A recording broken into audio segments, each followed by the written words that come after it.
Welcome to Through Theology in a Year. This is session number 2, and thank you all for coming. This is great. I'm really excited because you know what I'm doing. You may not know this yet, but listen.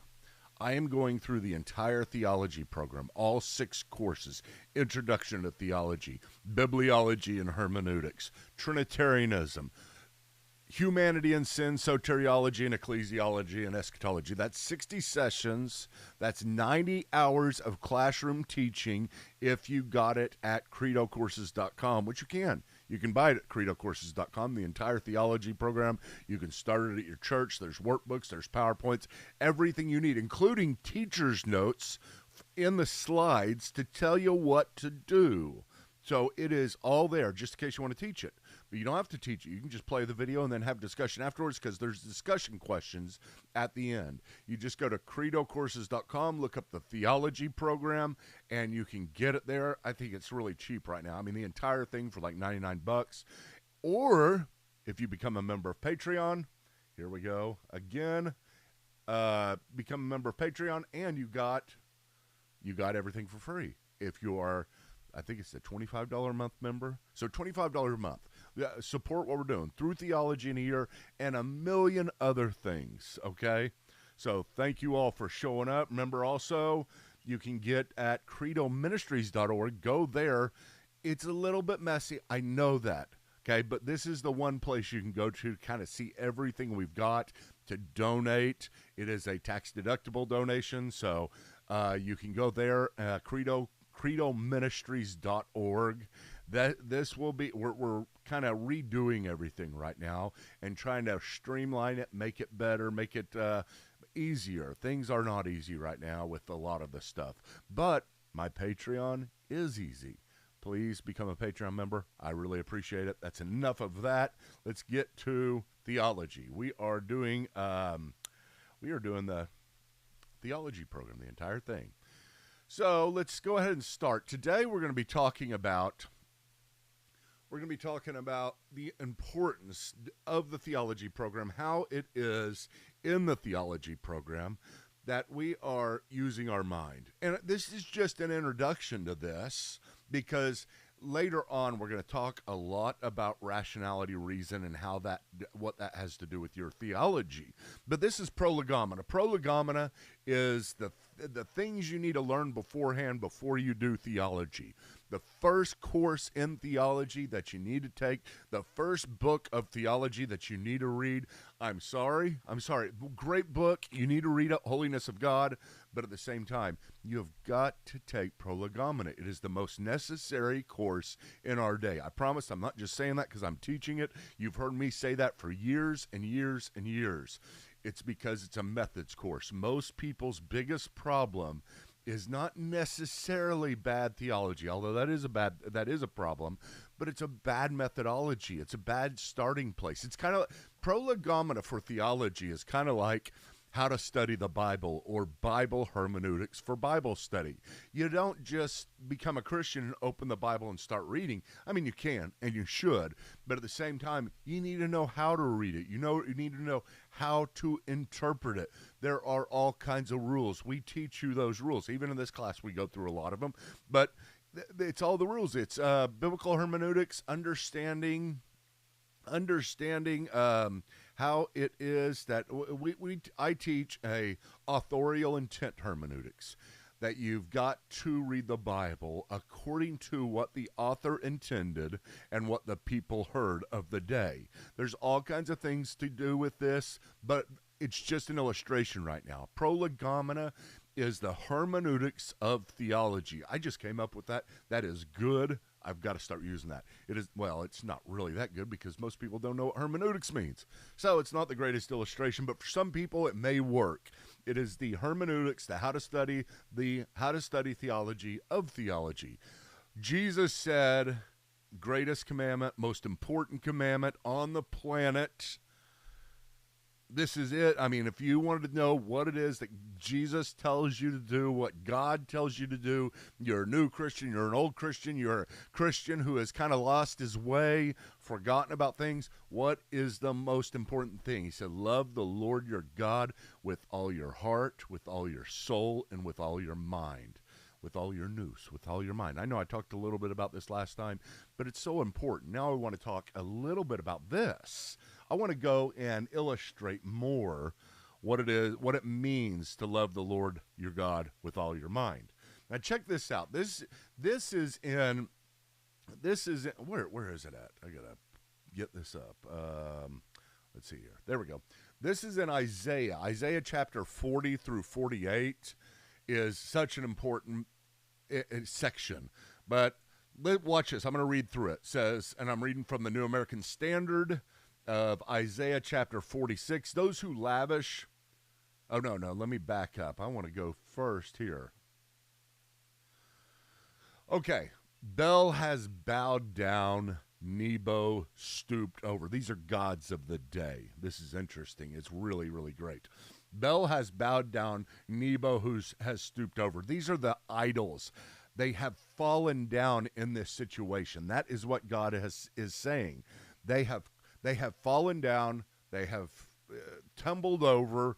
Get that in your mind. Think about that. These golden statues or whatever they're made of, God's talking about, hey, they fell down because it was common for a God to fall down. They're idols. They carried them on their shoulders. They carried them from place to place. And sometimes as they're walking, it would just tumble. It would fall over. That's what these idols would do. Listen to God's humor in this. I mean, seriously. Whenever we're reading this, not only are we going to talk about the importance of rationality, not only are we going to talk about the importance of staying away from all irrationality and foolishness and just plain stupidity. That's what people are doing in this passage. But we are seeing God's humor. It really is quite funny. I don't think I'm the only one who thinks it's funny, but I laugh quite a bit every time I read through this. And I'll read through it by myself, and I will laugh. I promise. Okay, Bel has bowed down. Nebo stooped over. Their images are consigned to the beast and the cattle. What does that mean? They look like the beast and the cattle. So their images are consigned. You got to choose. Okay, you want to make a god? Which do you want to make? You want to make? You can choose anything. We got lots of animals. Anything you want. You want to choose a lizard? Choose a lizard. But that's kind of what God's doing here. They have stooped over, they have bowed together, they could not rescue the burden, but have themselves gone into captivity. So the idols of Israel have gone into captivity because, whenever God brought judgment upon Israel, then who went into captivity with them? These idols. That's what God's saying. I don't know that they really took the idols. Maybe they did. But what he's saying here is that He has even put them in captivity. He is in control. That's the idea here. Listen to me, O house of Jacob, and all the remnant of the houses of Israel, you who have been born by me from birth and have been carried from the womb. Even in your old age, I will be the same. And even in your graying years, I will bear you. I have done it. I will carry you. I will bear you and deliver you. Okay, so this is a reversal. God is saying, you're carrying the idols around. They're falling down, but I'm going to carry you. Now let's go to the next part here. Okay. It says this is how an idol is made. The man shapes iron into a cutting tool. Okay, first you got to get a cutting tool before you can make an idol. You got to make the cutting tool, right? You can't just form it with your fingers. You have to have a tool. So the first thing you have to do is make the tool. I love it. I think it's hilarious. He's talking about all the work they have to go through to make this idol. And he works over the coals, fashioning it with hammers and working with his strong arm. I'm sorry, that is funny. Strong arm. He's saying, here's the people, and they're making an idol, and man, I'll tell you what, look at that guy. His arm is strong. It's strong enough to make the idol, which is basically saying the idol needs a strong man. But the man isn't that strong. That's kind of what God is saying. God is looking at this as a very ironic situation. His strong arm is making this idol.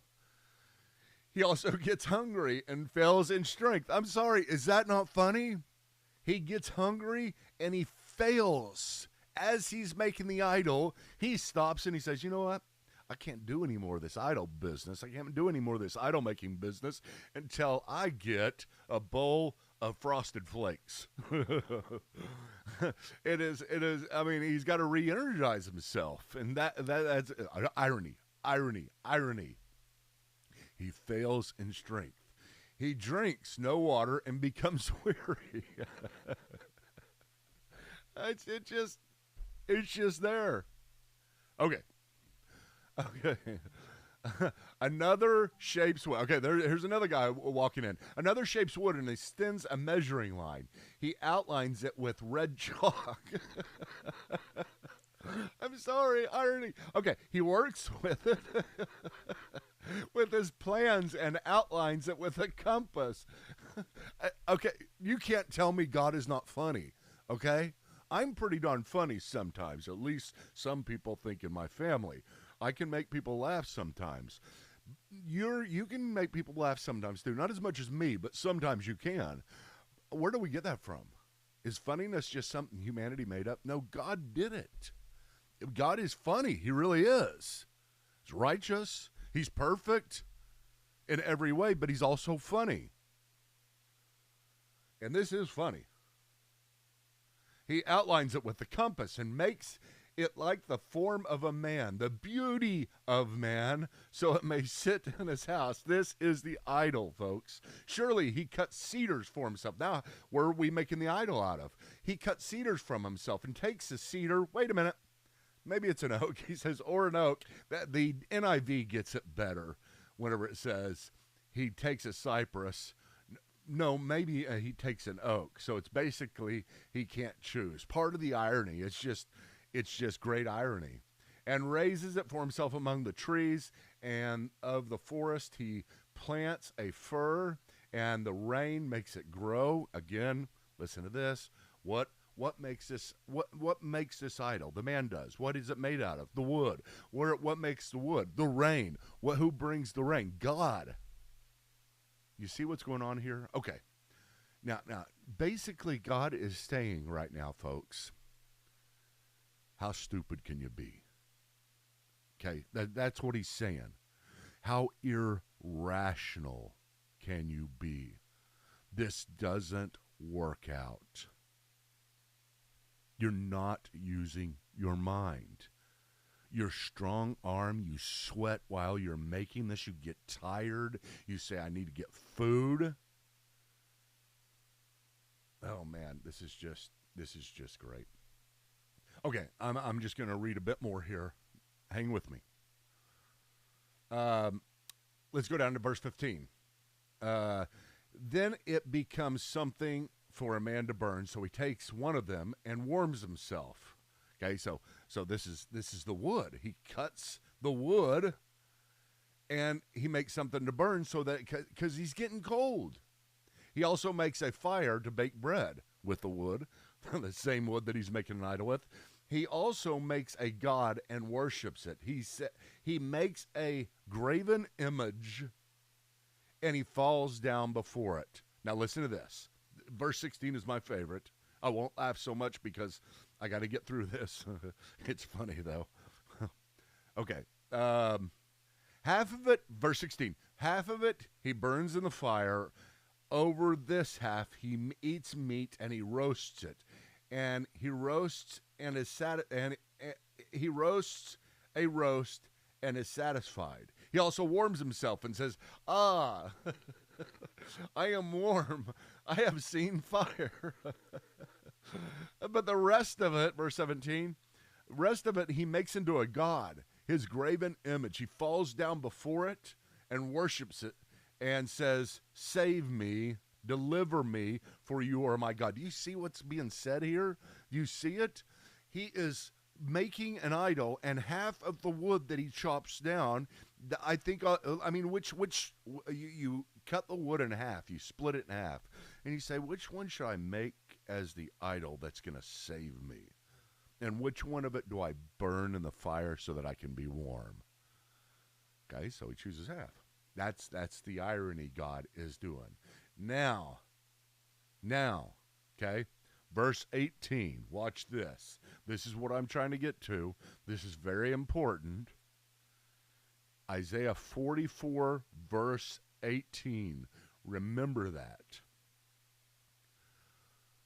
They do not know, these are the people making it, nor do they understand, for he has smeared over their eyes so that they cannot see, and their hearts so they cannot comprehend. No one recalls, nor is there knowledge or understanding. Okay, God's blaming them, but at the same time, he's saying, this is part of my plan. You got to understand providence and free will working together. We don't understand it, but here it is. Verse 19, no one recalls, nor is there knowledge or understanding to say, be rational and say, half of it I have burned in the fire, and I have made bread over its coals. I roast meat in it, and then with the rest I cut into an abomination. I fall down before a block of wood. Do you understand how irrational this is? Okay, I'm not going to spend that much time on this because there's so much more I could get to with this. It just goes on and on and on. But at one point, God says, nobody stops to think. Nobody stops to think. I actually want to get to that.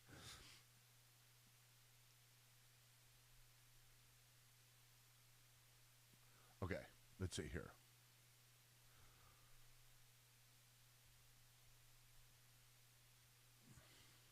Oh well, I'll find it. I'll get to it later. All over Isaiah 40 through 48. It does this, but it says no one stops to think. No one is stopping in the middle of all this process and using their mind. This comes back to this. The greatest commandment. The first is this. Jesus said unto him, love the Lord your God with all your heart, with all your soul, and with all your mind. This is the entire person. And I'm not trying to neglect heart and soul. We will talk about those later. But what I'm trying to get to is an understanding that God has created our mind and he expects us to use it. We do not jettison all rationality whenever it comes to faith. Faith is not opposed to reason. Faith is what we have because of reason. Rationality pushes us. We do not believe in God in spite of the evidence. We believe in God because of the evidence. We do not take a blind leap into the dark, a terrible notion of faith that arose during the Second Great Awakening. And Kant had something to do with it as well. I don't want to get into that. It's really great. I mean, Kant's noumenal realm and a separation with the phenomenal realm. All of that is when this started. But do you understand that people all the way until the Second Great Awakening, until the 18th, 19th century, whatever it all began to change, nobody defined faith as a blind leap into the dark. Nobody did that. That is a modern conception, and unfortunately, Christians all across the world, all across America, all across the Western rational world have bought into it. Faith is a blind leap into the dark. And let me tell you something. Once you define faith as that, you don't really have anything to... You don't have a gospel that is compelling, convincing. I'm not saying God needs all this because the power of God is in him. The power, he will do what he will, and anytime you bring somebody to Christ, anytime somebody believes, anytime somebody is, their spirit is revived within them, they awaken. We call this being born again, but they awaken in themselves and understand and have truth. It is God. It is the power of God. But he uses means. And those means are us thinking rationally and being able to give a rational defense for our faith. We have got to do that. This is the starting point. Now, I do this because I want you guys to stay with me.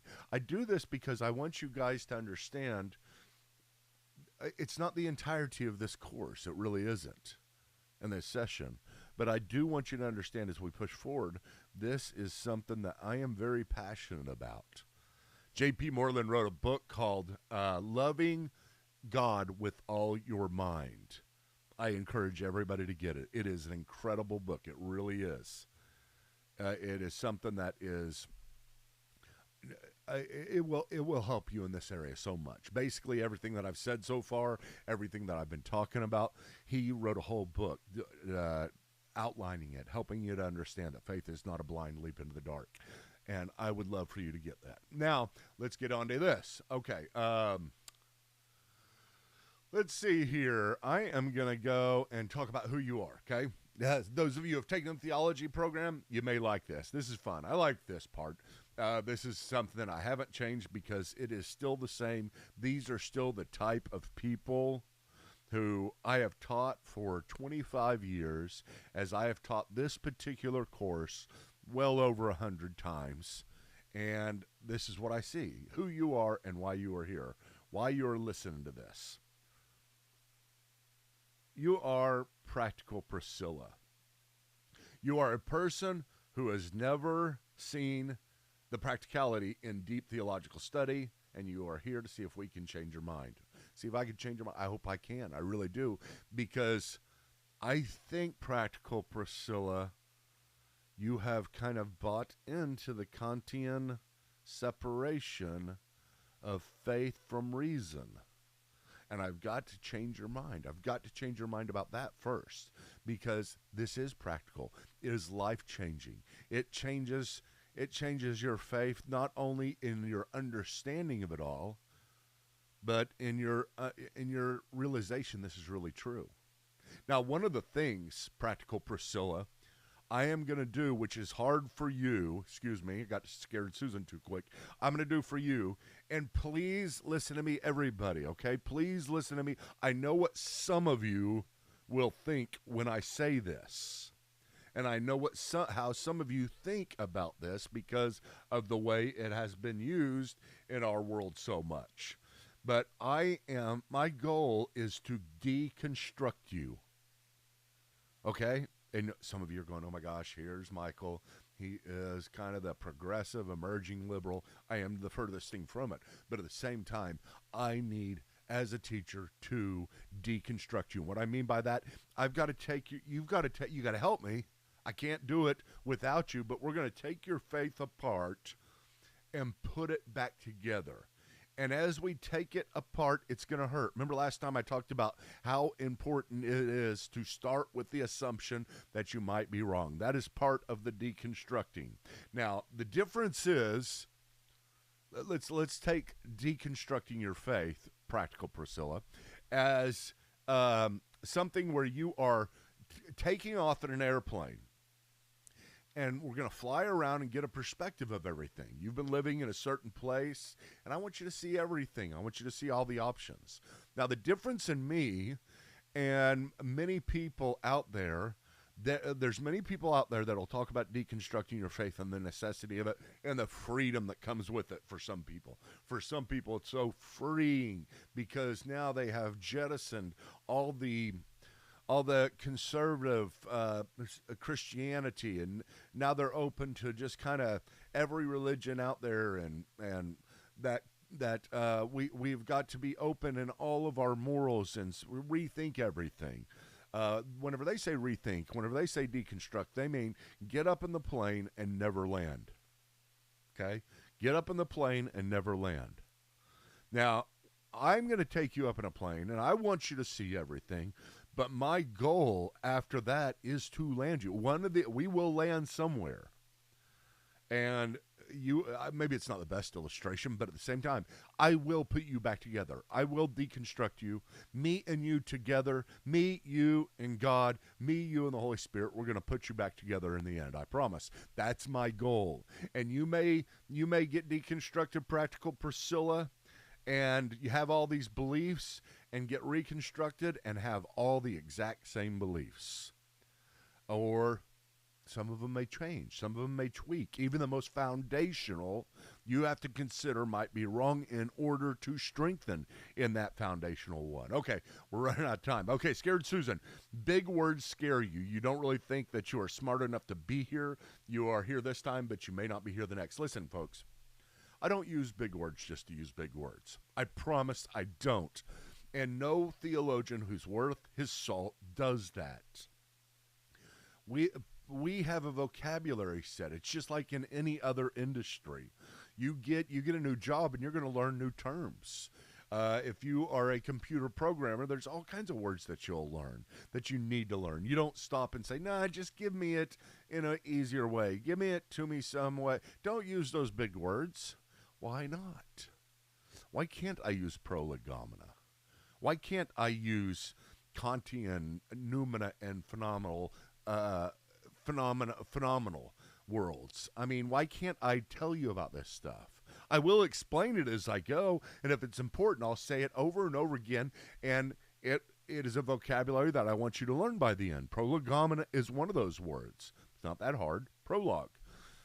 You can learn. You can. Scared Susan, I'm telling you, there's no reason to be scared of big words. You learn big words growing up, and sometimes we think once we turn 18, it's over. Cut off. I can't learn anything else. I should not. I am 18. I've gotten out of school, and every word that I have learned, my entire vocabulary is set. Why? The mind works off of vocabulary. It does. Try to think without using words. You can't.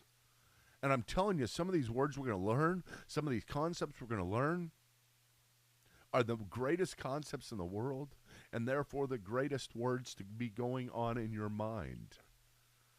Whenever I teach you later on about the simplicity of God, or the aseity of God, I think that word, and those are some of the greatest attributes there is. And I love that word. And you will too, I promise. Scared Susan, don't worry about it, okay? Know-it-all Nick. I like know-it-all Nick too. I do. Okay? A lot of us were know-it-all Nicks. I was a know-it-all Nick. I really was. You already know everything, and you're just here to see if we do and pick up where we leave off. Or where I leave off in this case. So basically, you're like, man, I got it all. I'm checking. I'm just kind of tweaking my own stuff, and I'm keeping it together. Listen, know-it-all Nick, please, please, please start with the assumption that you are not a know-it-all, okay? Otherwise, this isn't going to do you any good. It really isn't. Every time you learn something, you got to kind of loosen the bolts, just in case something that may need to be changed or added. Okay, let's see here. Fundamentalist Fred, kind of like know-it-all Nick, you are here as the God-ordained guardian of orthodoxy. Here's you. You are here to sit with arms crossed and protect. There are tons of fundamentalist Freds. I can name so many of them in every avenue that I run. And tell you the truth, they're not that much fun. Fundamentalist Fred's probably the least fun person I know, because he's just there to kind of straighten everybody else out.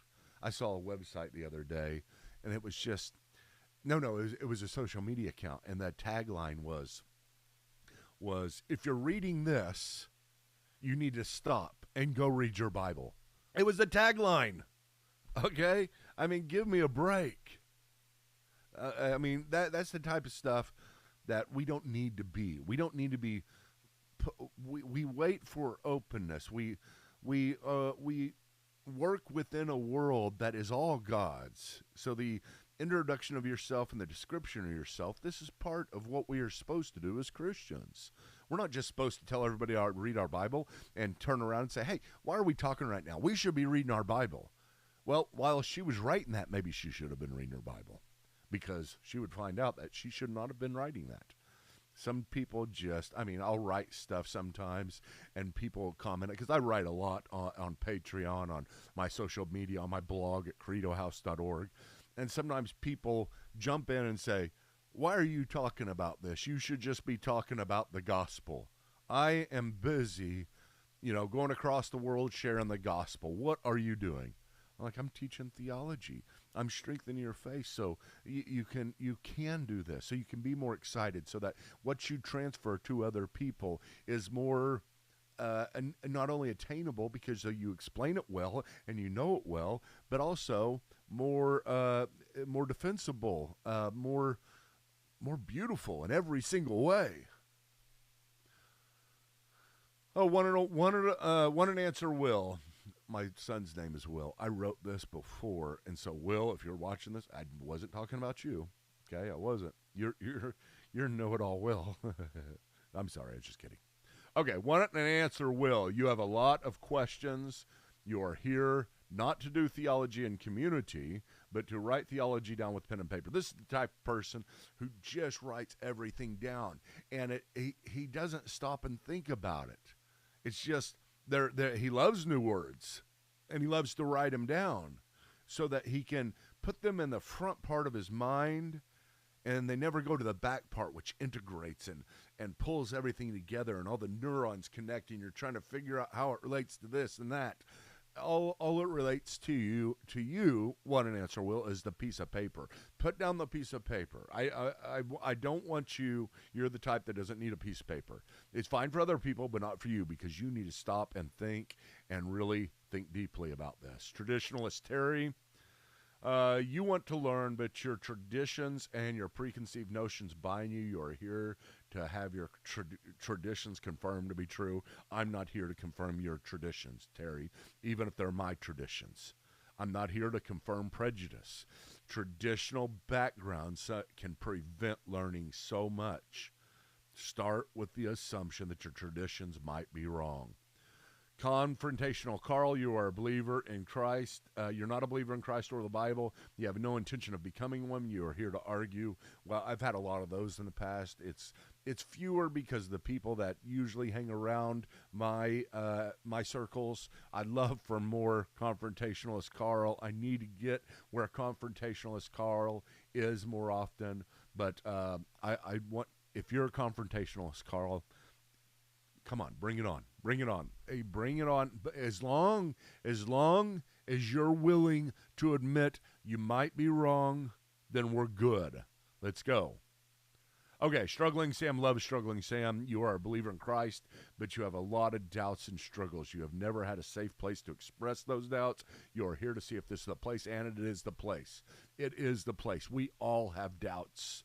We hide them. We're ashamed of them. We think that we're not supposed to have them. Let me tell you something, Struggling Sam, and everybody else. Let me ask you this question. Is your faith perfect? Seriously, is your faith perfect? What do you're all sitting there saying, of course not, Michael. It's not perfect. Anybody who says their faith is perfect, I got some other thing. Most people won't say that. They will admit that their faith is not perfect. Your faith is not perfect. You can grow. You can believe more today than you did yesterday. You can believe more tomorrow than you did today. Your faith is not perfect. If your faith is not perfect, there is a gap between your present faith and perfect faith. Realize that. What is that gap? Is it unbelief? No, it's not unbelief. It's just a lack. And sometimes it is doubt. It is the bridge that makes up your current state of belief and the state of belief that is perfect. The Apostle Paul said, I have not attained to perfection. Let me tell you something. We will not attain to perfection even in heaven. In sanctification we will. Being without sin we will. But as I said last time, we're going to be learning for all of our lives. Don't worry about your doubts. We all have them. I have them. And please understand that I really am here. Wherever you're listening to this at, please, if you are really struggling with doubts, and it is something that I may need to talk to you by yourself, okay? So contact me however you can on my Patreon or through YouTube.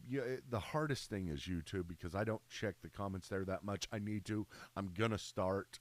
Facebook, I do more often. I check the comments there. If you send me a private message, if you are on Facebook, if you're on Patreon, like I said, just try to get a hold of me through one of those venues, and you can. we'll figure this out because I will help you. I will. One-on-one, I will help you. I know that I may get backlogged on some of this stuff, but right now, at this moment, I don't know when you're listening to this. Maybe it's 10 years from now. Maybe I can't help you now because I'm no longer around, or I've got too many people I'm helping, or something like that. But just that there are people to help you. Struggling Sam. Curious Carla, you're not really sure why you are here, but you're excited to find out. This is in my classroom. Some people take my class and it's just like, hey, it sounds like a good class. Introduction to Theology, Prolegomena. Let's see what it is. And I'm excited about Curious Carla. Okay, so that is it. Oh man, I forgot to put I had myself up the whole time rather than this. There's Curious Carla. There's Struggling Sam. Anyway, folks, listen. Again, we're out of time, but I'm so excited you guys came. I really am.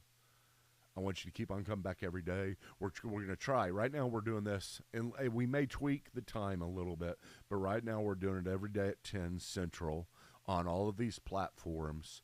And please, go to YouTube, watch it every single time. Subscribe to YouTube, subscribe to Facebook, subscribe to Twitter. Wherever you're watching this at, subscribe. Wherever you listen to things most at, subscribe. If this is on iTunes or on Spotify or any other place, subscribe. That's what I need you to do. It's important because that kind of pushes it. And tell other people about this. Tell other people about what we're doing. This is a full year through theology. J. Vernon McGee did through the Bible in a year. I'm doing through theology in a year. So that's going to be exciting. Once again, folks, let's see here. Once again, credohouseministries.org. If you can donate, that would be great. If you can't, don't even think about it. And Patreon, you can become a patron member and support us for $3. $3 a month. That's it. You can support what's going on here, and this is not the only thing going on. We got lots of stuff. We got courses. We got a Credo House we're trying to build, which is a theological coffee house. That is the next thing on the agenda. So please, please, please become a member of Patreon. That is the best thing for me because I can kind of gauge what is coming in each month, and then I can prioritize and personally right now I'm trying to gain enough support to do this full time, which I am doing it full time, okay? But I'm not taking enough money to do it full time right now. So there's lack every month, and if you could come help out, that would be great. If you can't, I don't want you to. You can become a free member of Patreon, and there's lots of free stuff that I release on Patreon. So keep that in mind. Again, thank you all for coming. I really appreciate it. I can't wait to see you on a daily basis at 10 o'clock through Theology in a Year. We will see you next time.